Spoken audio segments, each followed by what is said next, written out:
Representative जाएं, वहाँ हमें रिप्रेजेंट करें, हमारे मुद्दों से पूरे देश को अवगत कराएं, ताकि इस विषय पर सब क्रियान्वयन होते हुए गंभीरता पूर्वक चर्चा करते हुए हमारे राज्य के हितार्थ के लिए कुछ नीति नियम बन सके। तो चुनाव लड़ेंगे क्या? आप देखिए, ये कोर कमेटी का है डिसीजन होगा। बाकी चुनाव हमारा व्यक्तिगत विषय नहीं है, विषय है बदलाव, और उस बदलाव में कोई व्यक्तिगत फैसला, व्यक्तिगत निर्णय, व्यक्तिगत चेहरा मायने नहीं रखता है। क्योंकि अभी 2024 आते आते हमारी जिन परिस्थितियां झारखंड में उत्पन्न हो रही है और झारखंड की परिस्थितियों से लोग रूबरू हैं, बहुत सारे संकटों का सामना करना होगा। ऐसी परिस्थितियों में हम लोग व्यक्तिवाद न होकर एक आइडियोलॉजी की ओर आगे बढ़ेंगे और उसमें जो भी सर्वसम्मति से निर्णय होगा उसका हम अनुपालन करेंगे। देखा गया कि आप वर्तमान सरकार का विरोध तो कर ही रहे हैं, आप भाजपा का भी विरोध कर रहे हैं। जैसे आपने बताया कि 2024 के चुनाव में आप कुछ सीट आपकी आ जाती है, जब तक आप सत्ता में नहीं आएंगे तो बदलाव कैसे करेंगे? तो किस पार्टी के साथ मिल जाएंगे? देखिए, उसके लिए हम लोग केजरीवाल के तर्ज पर अपेंड करेंगे, अपने जनता से हम लोग राय लेंगे कि हमें किसके साथ समर्थन देना चाहिए, विपक्ष में रहना चाहिए या सरकार जो बन रही है उनके साथ समर्थन देना चाहिए। और समर्थन अगर हम लोग देंगे तो उनका झारखंड के प्रति क्या रोल रहेगा, झारखंड के प्रति वो क्या सोच रखते हैं और झारखंड के लिए क्या करेंगे, तो इन मुद्दों के साथ हम लोग समर्थन देंगे या फिर विपक्ष में बैठने की अगर संभावना ऐसी बनी, हमारे लोग अगर माध्यम से जाते हैं, ये चर्चाएं खुले मंचों पर होगी, प्रेस कॉन्फ्रेंस के माध्यम से होगी, लाइव के माध्यम से होगी, तमाम जो भी हमारे पास उपक्रम है जिनसे हम जनता से कनेक्ट हो सकते हैं, और उसके बाद हम लोग डिसीजन लेंगे। आपको लगता है क्या कि जब आपने आंदोलन शुरू किया और जब आप यहाँ पर पहुँचे हैं तो कुछ कमियाँ, जैसे जब शुरुआत की है तो बहुत सारे लोग आपके साथ थे, जहाँ शक्ति बढ़नी चाहिए थी तो घाटी को लेकर कुछ लोग आपसे दूर होते चले गए, ये आपने महसूस किया क्या? हाँ, स्वाभाविक है, क्योंकि जब आंदोलन का आगाज हुआ था तो उसमें सभी दलों के लोग आए थे। चूंकि ये सबकी अस्मिता का सवाल था और सबको इस बात का आभास भी हुआ कि कहीं ना कहीं हम लोग ठगे जा रहे हैं, तो जब आंदोलन का स्टार्ट हुआ था तो पर्दे से कहिए या फिर चेहरे पे मास्क ढक के कहिए, लगभग सभी दलों के लोग आए थे। लेकिन जब हम लोग इलेक्टोरल पॉलिटिक्स में बढ़े तो स्वाभाविक है, जो लोग ऑलरेडी जो दल स्थापित थे, क्योंकि सबसे बड़ी समस्या ये है कि ये नए नौजवान, ये नौसिखिए हैं, इनके पास जनबल है लेकिन धनबल नहीं है, इनके पास कोई स्ट्रेटजी नहीं है, इनके पास कोई किंग मेकर नहीं है। तो इस लिहाज से ये पॉलिटिक्स में अपने आप को स्थापित कर पाएंगे कि नहीं कर पाएंगे, ये सबसे बड़ा चैलेंज है। तो जाहिर सी बात है, जो लोग ऑलरेडी स्थापित पार्टियों में हैं, जो स्थापित हैं उनके दलों में हैं, तो जाहिर सी बात है उसकी उनकी रुख कर रहे हैं, और लिहाजा कुछ लोग जो विभिन्न दलों से आए थे फिर अपने दलों के साथ जाने की चेष्टा कर रहे हैं और जा भी रहे हैं। तो ऐसा भी एक चैलेंजिंग है कि जब हम लोग इलेक्टोरल पॉलिटिक्स में बढ़ेंगे तो उन चीजों का हमें सामना करना पड़ा है और कर भी रहे हैं, ये सच्चाई है। एक और सवाल इसमें बड़ा इंपॉर्टेंट है, 1932 को लेकर आप तमाम बातें कहते हैं, लेकिन जब राज्य में 1932 को लेकर कोई और खड़ा होता है तो साथ में खड़े होकर नहीं होते। उदाहरण है दिल्ली के जो विधायक, दिल्ली के पूर्व विधायक अमित महतो हैं, वो लगातार घूम रहे हैं 1932 को लेकर बातें रख रहे हैं। हमने भी उनसे सवाल पूछा था उनसे कि जयराम महतो से कोई गिला शिकवा है क्या, साथ में नहीं, तो उन्होंने कहा था हालांकि कुछ भी नहीं है, जब भी बोलेंगे साथ में दिखेंगे। आप क्या कहना चाहेंगे? जी, हम लोग भी निश्चय हमारी टीम उनसे वार्ता हो रही है और लगभग जो भी 32 के मुद्दे पर मुखर होकर बातों को रखे हैं उनके साथ हम लोग हैं, और निश्चय ही हमारी विचारधारा समान है। थोड़ी सी परिस्थितियां अनुकूल हो सकती है, प्रतिकूल हो सकती है, लेकिन हमारी विचारधाराएं समान होने के कारण निश्चय भविष्य में हम लोग एक मंच पर जिस प्रकार आज बैठे हैं, हम लोग सभी वर्ग, सभी समुदाय को लेकर, सभी क्षेत्र को लेकर साथ चलने का चेष्टा की है, निश्चय सबको साथ लेकर चलने का प्रयास करेंगे। एक और आरोप आप पर लगता रहा है या फिर जो भी आंदोलन पर कि कुछ भी जातियों में सिमट कर रह गया, सारे लोग इसमें नहीं आ पाएंगे, आपने इस चीज को एहसास किया है? हाँ, बिल्कुल एहसास किया। आपका सवाल भले कड़वा है लेकिन सच्चाई है। इसका सच्चाई होने का कारण यह है कि यह आंदोलन धनबाद और बोकारो की पृष्ठभूमि से तैयार हुआ है, और आंदोलन का इतिहास रहा है कि हमेशा आंदोलन को वर्किंग क्लास ही लीड करती है। एक बिजनेस क्लास होती है, वर्किंग क्लास होती है, हम उसमें कास्ट वाइज उसको एनालाइज नहीं करेंगे। तो वर्किंग क्लास कहीं ना कहीं आंदोलन को प्रिपेयर करती है, आंदोलन को आगे आगे लीड करती है। तो कहीं ना कहीं हमारी जो कम्युनिटी है वर्किंग क्लास है, वो एक एग्रीकल्चर क्लास है, फार्मिंग क्लास है। तो लिहाजा जब उस क्षेत्र पर हमारी आबादी भी ज़्यादा है, संख्या ज़्यादा है, जाहिर सी बात है संख्या में लोग हमारे दिखेंगे। लेकिन जैसे वो आंदोलन धनबाद बोकारो से बाहर जाने लगा तो अन्य लोगों की संख्या दिखी, जैसे हजारीबाग आए तो बहुत सारी संख्या में पूरी समुदाय के लोग दिखे। हम कोडरमा क्षेत्र में देवरादा बहुत क्षेत्र मिला, वहाँ के लोग बहुत ज़्यादा संख्या में दिखे। अन्य स्वर्ण वर्ग के भी लोग दिखे, आदिवासी वर्ग के लोग भी दिखे। सिमडेगा गुमला में हाल ही फिलहाल कुछ दिन बाद में एक छोटी सी कार्यक्रम है। तो चूंकि स्टार्टिंग जिस पृष्ठभूमि से आंदोलन हुआ है वो कहीं ना कहीं महत्व बहुल क्षेत्र, कुर्मी बहुल क्षेत्र, और गढ़ सबसे खास बात है उनका लड़ाई का इतिहास ही रहा, तो लड़ने के लिए निकल चुके हैं। तो इसलिए ये भी आपकी सच्चाई है, लेकिन उस स्टेज से हम लोग बहुत जल्द बाहर आ जाएंगे, और आप जब आप हमारे साथ बैठे हुए अन्य समुदाय के लोग अपने सरनाम के साथ दिखेंगे तो आपको भी इन चीज़ों का एहसास हो जाएगा कि हम लोग छोटे बच्चे ही सही, लेकिन उन खामियों को जो आप लोग सजेस्ट कर रहे हैं उनको दूर करने के लिए हम लोग प्रतिबद्ध हैं। तो फिलहाल स्वीकार करते हैं आप इस बात को? हाँ, स्वीकार, सच्चाई को स्वीकार करने में आपत्ति नहीं चाहिए, सच्चाई से स्वीकार करना होगा। तो कैसे लाएंगे लोगों को साथ में, कैसे जोड़ेंगे? क्या सबसे बड़ी बात है आइडियोलॉजी कि भाई वास्तव में झारखंड के साथ हो क्या रहा है, या फिर जो भी नुकसान हो रहा है क्या किसी जाति विशेष का हो रहा है। जो भी विषय है, चाहे नियोजन की बात रहे, प्राइवेट सेक्टर की बात रहे, कॉन्ट्रैक्ट की बात रहे, एजुकेशन की बात रहे, या फिर कंपनी द्वारा लैंड एक्विजिशन की बात रहे, या फिर जो भी मैटर सामने आ रहे हैं, क्या उससे केवल और केवल एक समुदाय के लोग प्रभावित हो रहे हैं? नहीं हो रहे हैं। तो इन मुद्दों के साथ, इन बातों के साथ, इन विचारधाराओं के साथ निश्चय ही लोग एक साथ जुड़ेंगे, बैठेंगे और इन चर्चाओं के ऊपर विराम भी लगेगा और हम लोग एक नए सिरे के साथ एक नए इलेक्ट्रल पॉलिटिक्स की ओर कदम बढ़ाते हुए दिखेंगे। आपको लगता है कि झारखंड में घुसपैठ की भी समस्या, बिहारियों के बारे में बात करते हैं, देखिए उत्तर प्रदेश के बारे में बात करते हैं, कभी बांग्लादेश के बारे में बात नहीं करते? नहीं, क्यों नहीं, हमेशा कहें, चाहे हम तो स्पष्ट कहें कि प्रदेश हो या विदेश हो, बंगाल हो या बांग्लादेश हो या बिहार, उत्तर प्रदेश। ये सवाल इसलिए पूछे कि राजनीति में आ रहे हैं। आपका सवाल जमीन है। देखिए, जो हमारे भूभाग में रहते हैं, जो हमारी भाषा संस्कृति से अवगत है, वे लोग हमारे हैं, वे लोग इस क्षेत्र की आइडेंटिटी को धारण करते हैं। बाकी जो लोग डबल आइडेंटिटी रखते हैं वो किसी क्षेत्र के रहें, किसी राज्य से रहें, हमने तो स्पष्ट कहा किसी राज्य की डेमोग्राफी को बदलना कहीं ना कहीं एक वार क्राइम होता है। आप उस राज्य की, उस क्षेत्र की डेमोग्राफी को नहीं बदल सकते हैं। बाकी व्यवहार होना, व्यापार होना, ये अलग विषय है, आप डेमोग्राफी को नहीं बदल सकते हैं। तो डेमोग्राफी बिहार से बदली जा रही है, यूपी से बदली जा रही है, बंगाल या बांग्लादेश से, डेमोग्राफी बदले जाने का हमको कोई जरूरत नहीं। बिहारियों का वोट आपको नहीं चाहिए होगा क्या 2024 के चुनाव में? जी नहीं, बिहार के लोग भी वोट देंगे, लेकिन कौन बिहारी वोट देंगे? एक बात बताइए, जब हमारी लड़ाई है डबल, हम तो कभी बिहार या झारखंड की बात नहीं की, आज भी आपके प्रेस कॉन्फ्रेंस के माध्यम से हम सहज स्वीकार करते हैं कि संवैधानिक दृष्टिकोण से बिहार हमारा बड़ा भाई, शैक्षणिक दृष्टिकोण से हमसे बेहतर है, IAS IPS के जगह पर वो हमसे बेहतर है, आपके साहित्यिक अकादमी का जो पुरस्कार है उसके आधार पर हमसे अव्वल है, वो हमारा बड़ा भाई, हम स्वीकार करते हैं। लेकिन हम ये तर्क 1000 बार देते हैं कि जब दो भाई में मकान का बंटवारा हो या खेत का बंटवारा हो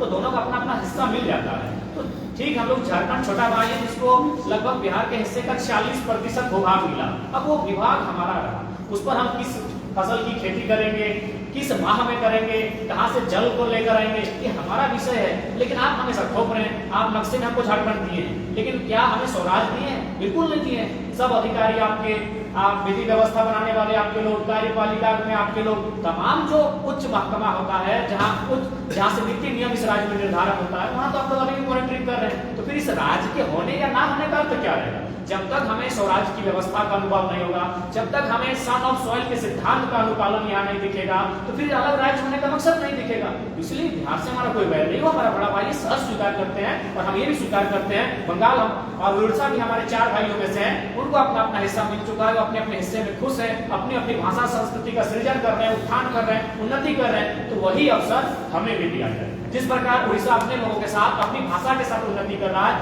बंगाल अपने लोगों के साथ अपनी भाषा के साथ उन्नति कर रहा है, बिहार अपने लोगों अपने रोजगार के साथ उन्नति कर रहा है, हमें झारखंड के लोगों को भी हमारी जो आइडेंटिटी है, हमारे जो विषय है, उनके साथ उन्नति करने का अवसर मिलना चाहिए।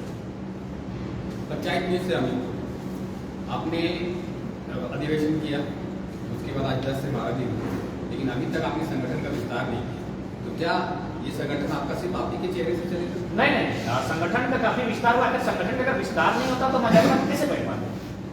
आज अगर हम हजारीबाग में प्रेस कॉन्फ्रेंस करने के लिए बैठे हैं, हमारे बगल में संजय मेहता, संजय माथुर, रतन जी, हमारे बीच महेंद्र प्रसाद जी बैठे हैं, तो कहीं ना कहीं ये संगठन का विस्तार हुआ है, तभी इनके बीच हम आकर बैठे हैं और आप लोगों से हम प्रेस कॉन्फ्रेंस के माध्यम से बात कर पा रहे हैं। तो निश्चय ही देखिए, हर चीज पब्लिकली नहीं होती है, कुछ क्योंकि हम लोग जाहिर सी बात है, हमारे पास कोई विशेष रणनीतिकार है नहीं।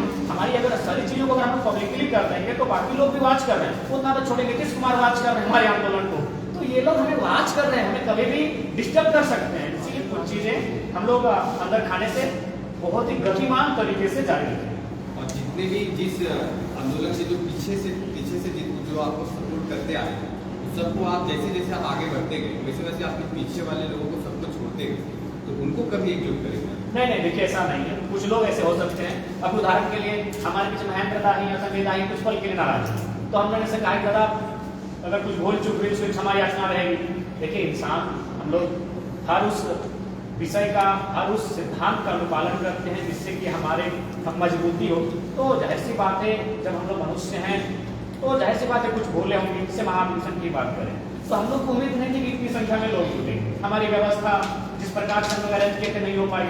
हम उस महाधिवेशन का मुख्य वक्ता या फिर जो भी होने के बाद हमको 2 घंटा जंगल से जाकर कार्यक्रम को सुनना पड़ा। हम इसलिए जंगल में चले गए कि हमारे साथ लगभग 10% भीड़ भी चली गई ताकि उस जगह को मैनेज किया जा सके। तो ऐसी चीजें आई जिसके कारण हमारे भी कुछ साथी जाहिर सी बात है अपने अंदर की जो पीड़ा है उसको उन्होंने प्रदर्शित किया और उसको हमने भी अनुभव किया। उनसे क्षमा याचना किया। क्षमा मांगने से ना हमारी हाइट घट गई ना हमारे नाम का स्पेलिंग घटा, लेकिन वे लोग वापस हमसे जुड़ गए। कांग्रेस और सत्ता पक्ष से जुड़े हुए लोग आरोप लगा रहे हैं कि आप बीजेपी की बी टीम कैसे देखते हैं? देखिए, सबसे पहली बात तो मैं झारखंड मुक्ति मोर्चा जो कि सत्तारूढ़ दल की सबसे प्रमुख चेहरा है, प्रमुख दल है, वे ऑलरेडी बीजेपी आइसोलेशन गवर्नमेंट बना चुके हैं।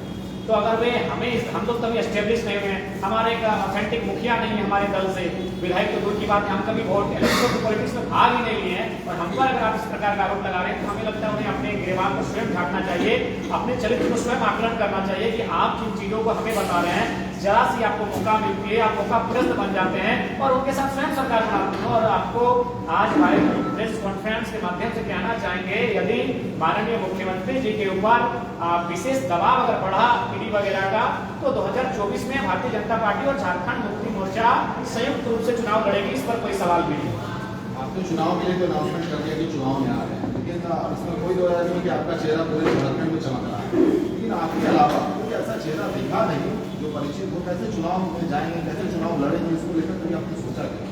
क्योंकि आपके अलावा कोई और दूसरा तीसरा चौथा चेहरा ऐसा नहीं हो जो कि नोन हो पूरे झारखंड में, जिस तरीके से आप दिख रहे हैं। जैसे संजय दावी दिख रहे हैं, मनोज दा दिख रहे हैं, देवेंद्र दा दिख रहे हैं, मोदी साहब दिख रहे हैं। इसका धीरे धीरे करके बहुत सारे लोग आएंगे सामने और उन्हें एस्टेब्लिश करना हमारा दायित्व होगा और हम लोग सभी एक टीम वर्क के तहत उनको भी स्थापित करेंगे। जाहिर सी बात है, आइडियोलॉजी की लड़ाई है, ये पर्सनैलिटी की लड़ाई नहीं है ना पर्सन की लड़ाई है। तो ये चैलेंजिंग विषय है और आप जैसे सवाल करते हैं ना, तीखे सवाल उनका हम लोग प्रयास करते हैं उनका बेहतर हो सके, इसलिए आप उम्मीद करते हैं आज की प्रेस कॉन्फ्रेंस में तमाम मीडिया बंधु आप लोग हमारी कमियों से भी हमें वाकिफ कराएं ताकि हम लोग सीख कर लें।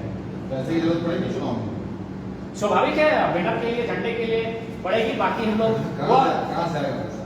देखिए, आप तो सार्वजनिक हम कर दिए ओमान से, सऊदी अरब से, यूएई से, मलेशिया से, ट्यूनीशिया से, मॉरिशस से, नेपाल से, काफी देशों से लगभग एवरेज 200-250 करके चंदा है। लगभग हमको लगता है 1000 लोगों ने चंदा डोनेशन किया है। तो जब चुनाव की बात आएगी तो मुझे लगता है वो 1000 लोग कहीं 10,000 का बन जाए। तो हमारा जो ताकत है कि जो लोग अब हमें वोट देंगे निश्चित हमें वोट भी देंगे और नोट भी देंगे। तो हमारी ताकत है क्राउड फंडिंग और जो क्राउड फंडिंग के आधार पर ही चुनाव लड़ने का सपना ख्वाब वाले हैं उसे हकीकत में भी तब्दील करेंगे। चुनाव लड़ने के बाद किसी के साथ मिल तो नहीं जाएंगे ना? देखिए, हम लोग विलय नहीं होंगे। अगर किसी के साथ गठबंधन होगा तो वो जनता के निर्णय, जनता की रायशुमारी, जिस प्रकार हम हर चीज ऑनलाइन आकर अपील करते हैं, एक रायशुमारी करते हैं, उनका स्टेटमेंट जानते हैं, उसके बाद ही इस प्रकार की कोई बात हम लोग कर पाएंगे। आपके आकलन के हिसाब से अभी फिलहाल अगर आपसे पूछा जाए तो कितने जगह आप चुनाव लड़ सकते हैं, कितने विधानसभा में चुनाव लड़ सकते हैं? देखिए, अगर बात करी जाए तो हमें लगता है कम से कम 14 में से 7-8 लोकसभा में चुनाव लड़ सकते हैं। विधानसभा की बात कही जाए तो छोटा नागपुर के मैक्सिमम सीटों पर हम लड़ सकते हैं, बुरहान की सीटों पर लड़ सकते हैं और रांची की सीटों पर लड़ सकते हैं। हम लोग श्रद्धा की एकाध सीटों देवघर, चतरा, जामताड़ा और गोंडा। हजारीबाग में प्रेस कॉन्फ्रेंस कर रहे तो हजारीबाग की किस सीट पर, किस विधानसभा पर आपकी नजर है? जैसी बात है, जब लोकसभा सामने है तो हम लोग की नजर लोकसभा सीट पर है। हजारीबाग लोकसभा विधानसभा में कांग्रेस सीट से लड़ेंगे।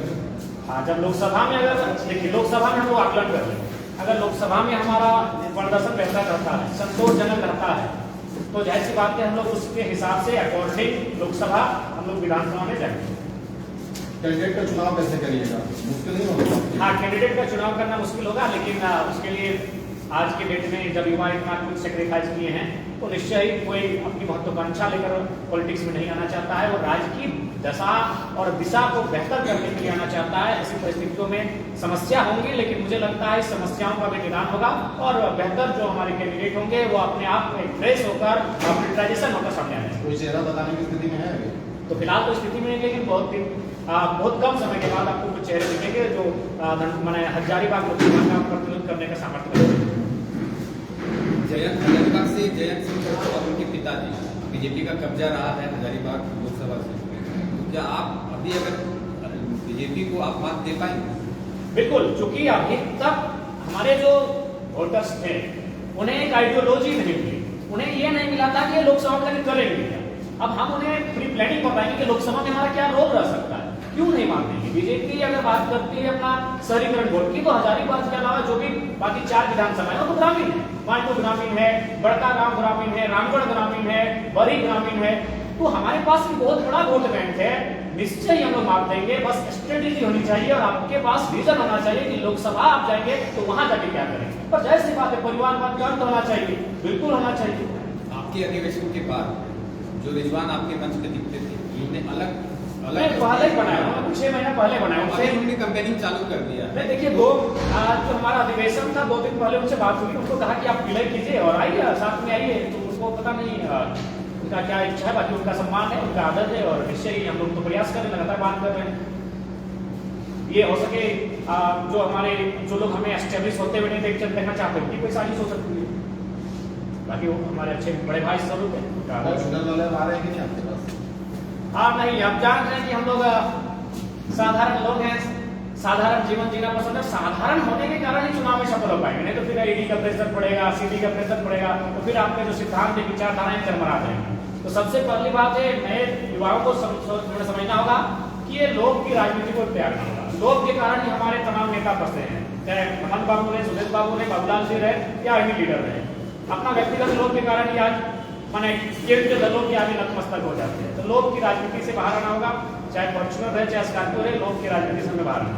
सर, आपने बातें सुन करके आपके लोगों के अंदर आस जगी, झारखंड आज में कितना खराब करेगा? क्या देखिए, हम लोग इस तरीके से बदलते हैं लोग, दूसरे को देखने को नहीं मिलेगा। देखिए, क्या कहना चाहिए? जिस प्रकार अभी वर्ल्ड कप होने वाला 2023 में भारतीय टीम पर एक बहुत बड़ी उम्मीद होगी, क्योंकि हम ग्राउंड है, तो आज तो है, लेकिन वो प्रयास कर सकती है, मेहनत कर सकती है। परिणाम कहीं ना कहीं ये लोग चुनाव है और परिणाम लोगों की सोच पर डिपेंड करता है कि हमारे जो मतदाता है वो किस प्रकार अपने वोट के महत्व को समझ पाए कि 1 पर्सन 1 वोट 1 वैल्यू। कि वोट आपका केवल एक दिन का श्रृंगार नहीं है, पूर्ण रंग की स्याही आपके हाथों में है कि आपके आने वाले उज्जवल भविष्य की एक आधारशिला रखी जाएगी। तो ये जनता के मनोभाव पर, जनता की माने स्थिति पर डिपेंड करता है कि हम लोग कितना सफल हो पाएंगे। हमारे पास विचारधारा है, विचारधाराओं का हम लोग आदान प्रदान करेंगे, प्रचार प्रसार करेंगे, उसके साथ चलना और समर्थन करना ये जनता का विषय है। तो उसी के अनुसार हम लोग अपनी सफलता का आकलन कर सकते हैं। जैसे कि झारखंड में संसाधन काफी ज्यादा है, कुछ नीतियां की वजह से ये हमारा काफी साधन क्या रणनीति होने वाला है? वही नीतियों के कारण हम लोग पॉलिटिक्स में आ रहे हैं कि हमारे पास साधन संसाधन की कमी नहीं, लेकिन उस पर हमारा अधिकार है। साधन की कमी नहीं, संसाधन की कमी नहीं है, लेकिन उस पर हमारा अधिकार नहीं है। यही तो हम करने जा रहे हैं कि भाई जब साधन हमारा, संसाधन हमारा, तो अधिकार हमारा आना चाहिए। बस यही तो हमारी सिंपल सा बात है। एक रिपोर्ट है, भारत की राजनीति मतलब जो चुनाव है, भारत का चुनाव वो वर्ल्ड में सबसे महंगा है। उसको आप कैसे टैकल करेंगे? क्योंकि बीजेपी आपकी सबसे बड़ी पार्टी है, उसके बाद पैसे की फंड की कमी नहीं है, उसके बाद सेकेंड में कांग्रेस है, तो इसको आप कैसे देखते हैं? देखिए, सबका एक टाइम ऑफ पीरियड होता है। जब 2014 का टाइम आया था तो मोदी का एक जोरदार मैजिक था और वास्तव में लगा कि मैंने मोदी के अलावा दुनिया में कुछ है ही नहीं। लेकिन समय बीता, उनकी नीतियां देखी, उनके व्यवहार को देखा, उनके आचरण को देखा, उनके वादों को देखा, उनके भाषणों को लोगों ने सुना और लगा कि नहीं, अब थोड़ा सा पैटर्न बदलना चाहिए। और जनता ने भी इस बात को एनालिसिस किया है कि हम लोग बिकाऊ जनता बन के वोट देते हैं, इसलिए हमारे नेता भी बिकाऊ हो जाते हैं और कॉर्पोरेट जगत के गोदी में जाकर बैठ जाते हैं। तो इस बात का जनता ने एनालिसिस किया है और मुझे लगता है 2024 के चुनाव में मैं पूरे देश की तो नहीं कहूँ, लेकिन झारखंड में बदलाव दिखेंगे, किसान आंदोलन जहाँ हुआ उन क्षेत्रों में बदलाव दिखेंगे कि अब जो भी पॉलिटिक्स मतदाता है, कहीं ना कहीं अब जो सबसे बड़ा विषय रहा है धनबल का, उस पर अंकुश लगेगा। एक सवाल ये होगा कि आपने ये भी ओपन रखा है कि अगर पार्टी से कोई छोड़कर आपके साथ ज्वाइन करना चाहे तो कर सकते हैं? नहीं, बिल्कुल नहीं, भाजपा से कांग्रेस नहीं, कभी नहीं होगा। नए सिद्धांत, नया पैटर्न, न्यू थिंक, न्यू सोच, समय लगेगा स्टेब्लिश होने में। यही पल्लवी, यही एक दिन आगे बढ़ेंगे, यही पुष्पित होंगे, यही फलित होंगे। लेकिन जो अब अपना अंतिम पायदान पर है, ऐसे लोगों को लाकर हम रिस्क भी नहीं लेना चाहेंगे नॉट अलाउड का बोर्ड नहीं, बिल्कुल नॉट अलाउड है। क्यों नहीं रहेगा? क्या विश्वास है कि हमारे साथ चलेंगे? मतलब इसका भी डर है कि हाईजैक कर सकते हैं। बिल्कुल डर रहेगा कि हाईजैक कर सकते हैं, हमारे साथ आने के बाद हमारा इस्तेमाल करने के बाद वो कहीं जा सकते हैं। बाबूलाल मराठी नहीं बनना। मतलब जो भी रहेंगे आप युवा ही रहेंगे इसमें? युवा ही रहेंगे, इस बात को तय मानिए। या जो भी रहेंगे नए चेहरे ही रहेंगे, कोई पार्टी से नहीं आएंगे, किसी पार्टी में से नहीं। खासकर जो रूल कर चुके हैं पॉलिटिक्स, वैसे तो बिल्कुल लड़ना। अगर ऐसा बात कहिएगा तो मैं आपको अंदर खाने बता रहा हूँ, अभी एक प्रोजेक्ट में झारखंड सरकार के 1-2 मंत्री संपर्क किए हैं। हालांकि आपको यकीन नहीं करेंगे, लेकिन हम झूठ नहीं कहते, हर बात को हम स्वीकार करते हैं। 1-2 मंत्री संपर्क किए हैं और लगभग आधा दर्जन विधायक संपर्क किए हैं और पूर्व सांसद 3 पूर्व सांसद संपर्क किए हैं। जाहिर सी बात है, भले लोग हम लोग हल्के में ले रहे हैं, लेकिन जब एक क्रांति आती है, चाहे जयप्रकाश नारायण हो या किन्हीं और की क्रांति हो, क्रांति इसी तर्ज पर आती है, कोई उम्मीद नहीं करता है और एकाएक आती है। और भले जो लोग हम हल्के में ले रहे हैं, उन्हें कहिएगा नीतीश कुमार गंभीरता पूर्वक हमें वाच कर रहे हैं। उसी का उदाहरण है कि कुछ दिन पहले आते हैं, झारखंड मुख्यमंत्री महोदय से मिलते हैं और जाके बिहार में ऑपरेट का काम करते हैं। तो ये एकाएक नहीं है, ये प्री प्लानिंग है, क्योंकि वे भली भांति जानते हैं आज की पॉलिटिक्स में नीतीश कुमार जैसे सुलझे हुए इंसान बहुत कम दिखेंगे। उनकी जो इच्छा है, हमें उनकी इच्छा का सम्मान करते हैं, बिल्कुल पीएम कैंडिडेट योग्य हैं वही। तो वे जाहिर सी बात है, जब उनकी पार्टी नेशनल ऑर्गेनाइज नहीं बनेगी तो अभी एक क्षेत्रीय पार्टी के रूप में उनको अपना 6% 3 राज्यों में, जैसा कि जानकारी है, आपका वोट परसेंटेज होना चाहिए, 3 राज्यों में आपके विधायक होने चाहिए, कुछ परसेंटेज है, तो उसके लिए झारखंड को टारगेट करेगी, क्योंकि झारखंड बिहार से अलग हुआ है। और किस बेसिस पर टारगेट करेगी? छोटा भाई के नाते। तो इसीलिए जब देखा कि झारखंड में 60-40 है, वो वहां 57-43 पे चली गई, 3 नीचे ही चली गई है, तो लिहाजा इसको आप हल्के में नहीं ले सकते हैं। यही आपके राज्यसभा सांसद माननीय खीरू महतो जी जाते हैं, सम्मान करते हैं, उनका आदर करते हैं, लेकिन वह राजनीतिक अंतिम पड़ाव पर थे, संन्यास की स्थिति में थे। उस शख्स को उठाकर अगर माननीय नीतीश कुमार अगर दिल्ली भेजे है, तो कहीं ना किसी आंदोलन के प्रभाव के कारण इस बात को आपको 1% भी मानिए, लेकिन मानना होगा। प्रदेश के मुख्यमंत्री में कोई अच्छी बात आपको नजर आती है? विरोध तो आप बहुत करते हैं, हाँ। क्वालिटी तो आपने देखा होगा। हाँ, अच्छी बात है कि मैंने क्रिकेट अच्छा खेलते हैं, 70 लाख का सामग्री के साथ क्रिकेट खेलते हैं, तो जाहिर सी बात है हम चाहते कि काश वो पॉलिटिक्स में ना हो। ऐसे भी तो गुरु जी के पुत्र थे, अगर वो क्रिकेट खेलते तो हमें लगता है कि एक बेहतर क्रिकेटर मिल जाता। हम लोग भी मैंने आज नाच करते हैं कि हमारे झारखंड से और एक बेहतर खिलाड़ी हो, और ये होना चाहिए। जितना स्ट्राइक आप मुख्यमंत्री को लेकर करते हैं, जबरदस्त स्ट्राइक करते हैं, जैसे चुनाव में आप खेलते हैं, क्योंकि अब चुनावी रणनीति भी उतना भाजपा के खिलाफ आप नहीं। देखिए, लोकसभा तो भाजपा के खिलाफ रहेगा ना। 14 में 12 सीटें एनडीए के पास है, 14 में 12 सीटें एनडीए के पास है। और आप देख लीजिएगा कि वो सुपर ओवर किसके साथ होगा। निश्चय ही जब हम लोकसभा में जाएंगे तो भारतीय जनता पार्टी हमारे सामने है। एक और बात का डर ये है कि वन मैन शो ये होकर आपके ऊपर बहुत दबाव होगा, भीड़ कैसे आएगी? जहाँ आप जाएंगे वहीं भीड़ आएगी। इस बात को पता नहीं, बहुत सारे लोग तो ये बात थोड़ा सा बुरा लगे, लेकिन जहाँ तक हम जज कर रहे हैं या फिर बहुत सारे लोग जज करते होंगे कि वन मैन शो होकर ना रह जाए, क्योंकि आपके ऊपर बहुत दबाव होगा, कैसे मैनेज करेंगे, हर जगह भीड़ कैसे जुड़ाएंगे? क्योंकि भीड़ की ही नीति पूरी रणनीति तय करती है आने वाले चुनाव को। जी बिल्कुल, हाँ बिल्कुल, बहुत ही गंभीर और चैलेंजिंग सवाल है आपका कि वन मैन शो नहीं होना चाहिए। और जाहिर सी बात, अगर ये वन मैन शो हो जाता है तो जिस प्रकार से जो लोग मैंने संस्था में काबिज है वो स्टार्टिंग करती है, हमारे पास जाकर कहीं हम जाते भी हैं तो फर्जी एफआईआर वगैरह शुरू हो चुका है।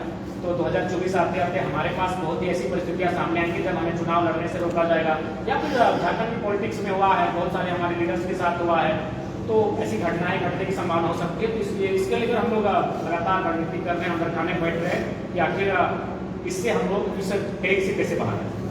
ऐसा नहीं लगता आपको कि आपने लोकसभा चुनाव में उतर कर जल्दी कर दी? अगर आपको राज्य की बातें करनी, जब राज्य की बात करते हैं तो पहले सबसे प्रायोरिटी आपको विधानसभा देना चाहिए, आप पहले ही लोकसभा देते। देखिए, सबसे पहली बात है, राज्य की बातें राज्यसभा और लोकसभा में भी होती है, क्योंकि आज हमारा जो विधेयक वापस हुआ और राज्यपाल महोदय के सम्मुख जाकर वापस हुआ है, और राज्यपाल कहीं ना कहीं सेंट्रल बॉडी है और सेंट्रल में एनडीए गवर्नमेंट है, तो हमारी विधि व्यवस्था या हमारे राज्य की जो स्थिति है उसे असंतुलन करने में कहीं ना कहीं केंद्र का रोल है। इसीलिए केंद्र के सामने भी जाकर हमें बहस करना होगा, उनसे भी आंख से आंख मिलाकर हमें इस बात का सवाल करना होगा कि हम आपको 40% खनिज संपदा देते हैं, बदले में आप आज 9 सालों में माननीय प्रधानमंत्री एक दिन की कैबिनेट दिखाइए जिसमें आप सिर्फ झारखंड पे चर्चा की है। उनसे भी आंख से आंख मिलाना होगा। अब हम केवल केंद्र और माननीय मुख्यमंत्री का हाथ क्यों लेंगे? हम देश के प्रधानमंत्री से सवाल करेंगे कि यही विभाग आपको 40% खनिज संपदा देता है, जिसमें कोयला, अभ्रक, यूरेनियम, थोरियम इत्यादि है, तो आप एक दिन की कैबिनेट बताइए जब आपने सिर्फ और सिर्फ झारखंड पर डिस्कस किया। तो क्यों नहीं किया है, इसका सवाल तो सदन में ही होगा, क्योंकि यहाँ के माध्यम से सड़क से तो होगा नहीं, यहाँ से हम प्रधानमंत्री तक पहुंचेंगे नहीं। इसीलिए सदन में जाकर प्रधानमंत्री जो भी रहे, ऐसा नहीं है, पंडित जवाहरलाल नेहरू से लेकर नरेंद्र मोदी तक झारखंड ने सब कुछ दिया। जब पंडित जवाहरलाल नेहरू पहली बार झारखंड की सीमा पर कदम रखे थे सिंदरी में, उन्होंने कहा कि ये जो आधुनिक कल कारखाने हैं ये आधुनिक मंदिर, आज हमने धड़ाधड़ जमीनों को दे दिया, इस उम्मीद से दिया कि कुछ विकास होगा, हमारे लोग को रोजी रोजगार मिलेगा। लेकिन आज उन कल कारखाना में आज भी स्थापित है, हमारे लोग एक चपरासी बनने के योग्य नहीं है, एक नौकर बनने के योग्य नहीं है, तो सवाल केंद्र से भी होना चाहिए। इसलिए हम लोग केंद्र जाने की तैयारी कर रहे हैं। अगर हम लोग पहुंच पाते हैं तो यकीन मानिए झारखंड की पॉलिटिक्स में ये चैलेंजिंग समय होगा कि कोई एक साधारण सा युवा वहां आंख से आंख मिलाकर अपने राज्य के हितार्थ के लिए सवाल करेगा। आज 14 सांसद हमारे गए, बताइए किसने गंभीरतापूर्वक किसी सवाल को रखा होगा? अगर एक भी सवाल है हमारे सांसदों के द्वारा जो गंभीर सवाल हो, जो रिस्की सवाल हो, जो जनमानस का सवाल हो, मुझे बहुत कम दिखाई देता है। इसके लिए चैलेंजिंग होना स्वयं को पड़ेगा। इसलिए हमारा मानना है वहां भी जाके हमें आंख मिलाना।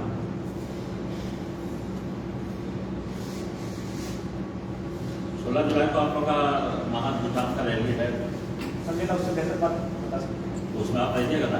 जी जरूर। दरअसल 16 जुलाई को गांधी मैदान में हम लोग ये कार्यक्रम करेंगे और जिसका नाम है बदलाव संकल्प सभा।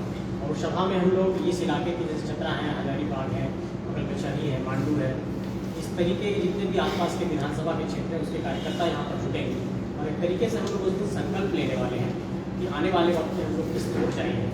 दूसरा जो सवाल अभी लगातार आप लोग कर रहे थे कि बीजेपी पर आपसे हमलावर नहीं है और बीजेपी को लेकर के आप लोग क्या करेंगे। देखिए 4 ऐसे मुद्दे हैं झारखंड के भीतर जिस पर अभी सबसे ज़्यादा डिस्कशन करने की जरूरत है। जैसे एक स्थानीय नीति और नियोजन नीति की तो हम लोग बात कर रहे हैं। एक तीसरा बड़ा मुद्दा था जिसमें ओबीसी रिजर्वेशन का मसला था, जो आपने विधेयक को वापस कर दिया राज्यपाल ने, और एक बड़ा मसला था सरना धर्म को। इन चारों मसलों पर मैं आपको बारी बारी से ये बताना चाहूँगा। देखिए इस पर झारखंड में क्या हुआ।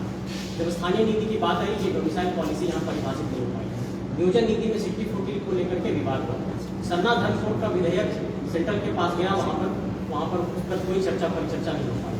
जब 9 शेड्यूल में शामिल करने की बात आई तो उस पर भी कोई चर्चा परिचर्चा नहीं हुई। तो इस तरीके से आप गौर करेंगे कि ओबीसी का रिजर्वेशन भी यहाँ के राज्यपाल ने वापस कर दिया। तो झारखंड में जब बीजेपी की भूमिका पर बात करते हैं तो भारतीय जनता पार्टी की भूमिका क्या है, अगर राज्यपाल यहाँ पर राष्ट्रपति के प्रतिनिधि के तौर पर हैं तो उनकी भूमिका क्या है। तो आप गौर करेंगे कि उन्होंने तमाम वैसे विधेयक जो झारखंडी हित में थे, झारखंड के लोगों के हित में थे, उस पर एक तरीके से वैसा कोई कदम नहीं उठाएगा जिसमें झारखंडियों का हित नहीं हो। तो ऐसे में एक सवाल उठता है कि जो लगातार यहाँ की सरकार है और जो सेंट्रल गवर्नमेंट है वो दोनों सामूहिक तौर पर झारखंडियों के हित को मार रही है। ऐसे में इस राज्य के भीतर एक ऐसा तीसरा विकल्प चाहिए जो इसको लेकर के मुखर हो सके। और इसी मुखरता को आवाज देने के लिए 16 जुलाई को गांधी मैदान में हम लोग बदलाव संकल्प सभा करेंगे। इसमें जयराम जी भी रहेंगे और राजेश रतन जी रहेंगे, गोविंद राज जी रहेंगे, महेंद्र महतो रहेंगे, संजय महतो रहेंगे और ऐसे तमाम लोग रहेंगे और सारे लोग मिलकर के हम लोग उस सभा को अंजाम देने वाले हैं। मूल एजेंडा क्या होगा उस 16 जुलाई का? दरअसल देखिए इस स्टेट के भीतर पॉलिटिकल लीडरशिप नहीं जन्म पा रहा है। जब हम लोग स्टेट की बात करते हैं, झारखंड के 14 लोकसभा में स्थानीय प्रतिनिधित्व की बात करते हैं, ठीक हमारे सामने चतरा का लोकसभा है, वहाँ के सांसद बिहार से हैं, यहाँ के सांसद भी बिहार से हैं, धनबाद के सांसद भी बिहार से हैं, गोड्डा के सांसद भी बिहार से हैं, धनबाद के सांसद शायद यूपी से हैं। तो ऐसे आप गौर करेंगे कि बगल में पलामू के भी जो सांसद हैं वो बक्सर से। तो झारखंड की ऐसी सीटें जहाँ पर जनरल सीटें हैं और यहाँ के स्थानीय लोगों को बनना चाहिए था, इन सीटों पर कब्जा हो गया। तो अगर जब तक हम लोग अगर दखल की बात कर रहे हैं, पॉलिटिकल लीडरशिप में हम लोग ये कह रहे हैं कि हम लोग दखल देंगे, तो नेतृत्व का कौशल भी हम लोगों को उभारना होगा।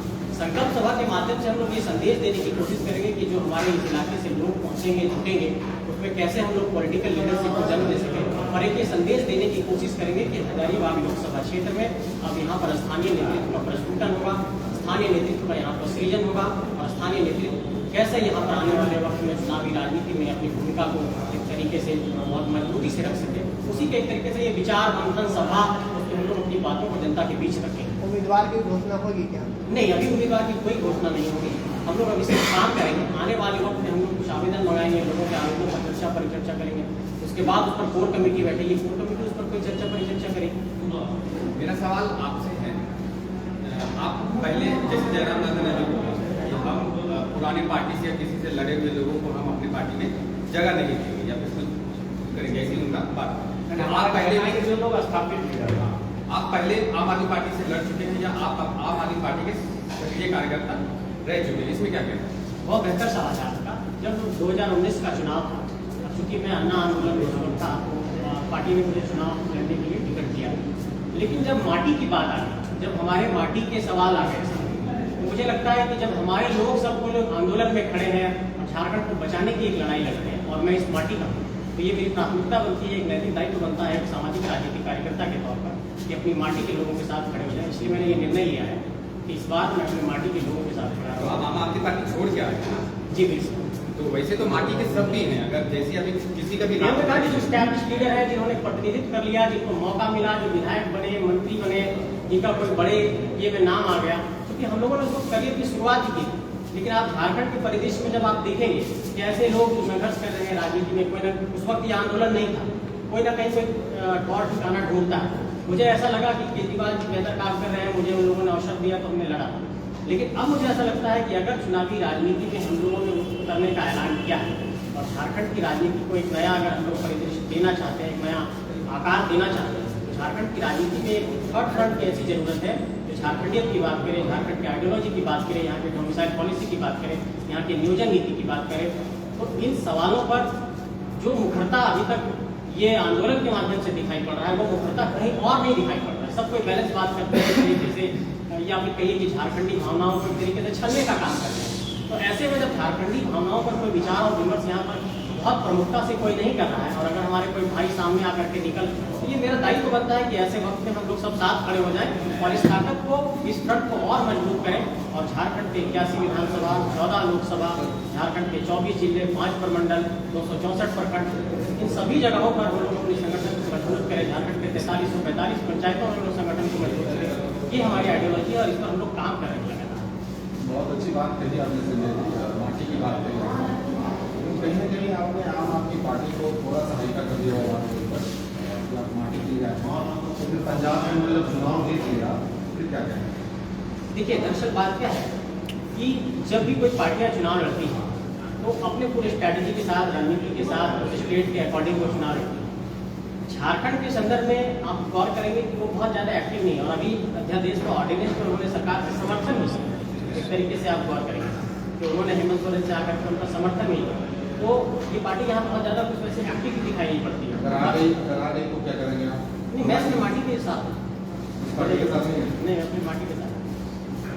नहीं, तो आपको जैसे कि अगर आप अरविंद केजरीवाल के बारे में आपने बोला, अरविंद केजरीवाल ने जो काम दिल्ली में किया है, जो पंजाब में कर रहे हैं, देश पूरा देश देख रहा है, लेकिन आपको उनको छोड़ के आप माटी के लिए इनके साथ आ गए। लेकिन ये नौसिखे बोलेंगे, अभी इनके पास कोई एक्सपीरियंस नहीं है, कुछ भी नहीं है, तो ऐसा नहीं लगता? ऐसा अगर लोग बोलेंगे कि आप राजनीति करके आए हैं और इनकी पार्टी में आप हावी हो जाए। देखिए, सबसे पहली बात ये बात समझिए, ये बहुत अच्छा सवाल है। जब भी पॉलिटिकल लीडरशिप की बात आती है, हम सब एक एज ग्रुप के 90 के डिकेट के हैं। उनके पास एक्सपीरियंस नहीं है, आपके पास एक्सपीरियंस है, तो ऐसा ना हो कि आप हावी हो नहीं, जाए। निश्चित तौर पर एक्सपीरियंस, इतना बड़ा आंदोलन कैसे खड़ा हो जाएगा? आंदोलन अलग चीज होती है, राजनीति अलग। संजय जी सवाल इसलिए भी हो गया कि जब मैंने आपसे पूछा था कि कहीं यहाँ का हाईजैक तो नहीं कर लेगा, तो आपने बोला था कि जरूर कर लेगा। तो सवाल सर कहीं ना कहीं किसी के लिए नहीं, तो आपका सवाल बहुत बढ़िया है, लेकिन इस बात को समझिए कि जो स्टैब्लिश लीडर है, जिन लोगों ने इस राज्य में एक तरीके से विधायक का पद प्राप्त किया, सांसद बने या फिर मंत्री बने, मिनिस्टर बने, जिन्होंने पॉलिटिकल लीडरशिप में अपना एक मुकाम हासिल किया, वैसे लोग आएंगे तो निश्चित तौर पर हमारे ऊपर हावी हो जाएंगे। लेकिन वैसे लोग जो खुद नौसीखिए हैं, जो सीख ही रहे हैं, अभी इनिशियल फेज में है, वैसे लोगों को मिलकर के कंधे को मजबूत करें। आप अपने आप को कहाँ मानते हैं? मैं इस सफर में साथ हूँ, कदमदार करेंगे। क्या मानते हैं? उससे ज़्यादा अनुभव है आपका? नहीं, जिसको जयराम बाबू का अनुभव है, क्योंकि आप चुनाव लड़ चुके हैं। चुनाव लड़ना अलग चीज है, प्रोटेस्ट करना अलग चीज है, एक आंदोलन को खड़ा करना अलग चीज है। आंदोलन का नेतृत्व करना अपने आप में मामूली बात नहीं होती, और इस बात को आपको स्वीकार करना होगा कि जयराम महतो जी ने झारखंड के भीतर झारखंडियत की आवाज को एक तरीके से नया मुकाम दिया है, और शायद यही कारण है कि इतने कम संसाधन में, इतने बहुत ज़्यादा चुनौतियों के बाद भी इन्होंने झारखंड में एक ऐसा आंदोलन खड़ा किया जो पिछले